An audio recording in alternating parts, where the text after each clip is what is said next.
Thanks for joining us. It was another day where we saw some mostly clear skies this afternoon. However, we did start out overcast for much of us here along the coast. Currently seeing those mostly clear skies with temperatures in the mid-60s at 65 degrees right now in McKinleyville, and winds coming from the northwest at around 6 miles per hour. Still a muggy one out there.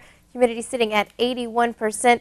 Now what we are watching once again is this low that's to our northwest. Like we said yesterday, it is drifting slowly to the south and to the east, so we're going to begin to see some of the effects of this as we head into this evening and into tomorrow. We are going to see the possibility for some drizzle out there here along the north coast. Delaware County is where you're going to be most likely to see a shower as we head through tomorrow afternoon, but it looks like by tomorrow evening this low should make its way further to the east and we should start to dry out and definitely warm up, especially in the inland areas.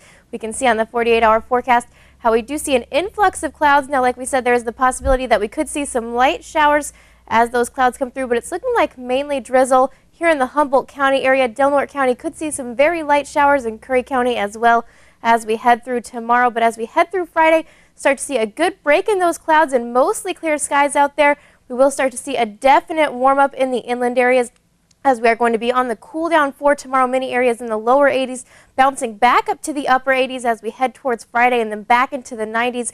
Once we hit the weekend, some areas will be seeing those mid-90s in the inland areas, and here along the coast, expect to keep those temperatures in the upper 60s and lower 70s. But for tonight, cooling down once again into the mid-50s, seeing 55 in Trinidad, 56 in McKinleyville, and 55 here in Eureka for this evening, with 56 in Brookings. For tomorrow, though, a little bit of a cool down as we are expecting to see some mostly cloudy to partly cloudy skies for most of the day, along with that chance for those light showers, seeing 67 in Eureka as our high, 69 in Trinidad, and only getting up to 64 in Brookings, with the 70s in both Fortuna and Shelter Cove.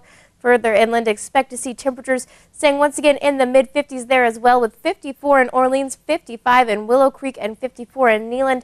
And for tomorrow, like we said, cooling down, many areas seeing the 70s out there as your highs for tomorrow, with 76 in Willow Creek, 80 in Orleans, and 75 in Gasky, and staying in the 60s in Neeland for tomorrow. As we take a look at our marine forecast, no watches, warnings, or advisories. Winds will be from the west, calm to around 5 knots, and seas from the west 3 feet at 8 seconds. As we check out the next 7 days, expect to see that chance for a stray shower out there tomorrow. Temperatures will be making it back into the 70s thanks to some offshore flow that's going to set up under that ridge for next week. And as we head through the weekend, so we will see those 70s sticking around with us. Might not be as muggy, though, as we are going to be under that ridge. Inland areas can expect to see a chance for an isolated thunderstorm out there tomorrow, but it's not going to be very likely. But as we head through the next week, we do expect to see those temperatures increasing back into the mid-90s with mostly clear skies.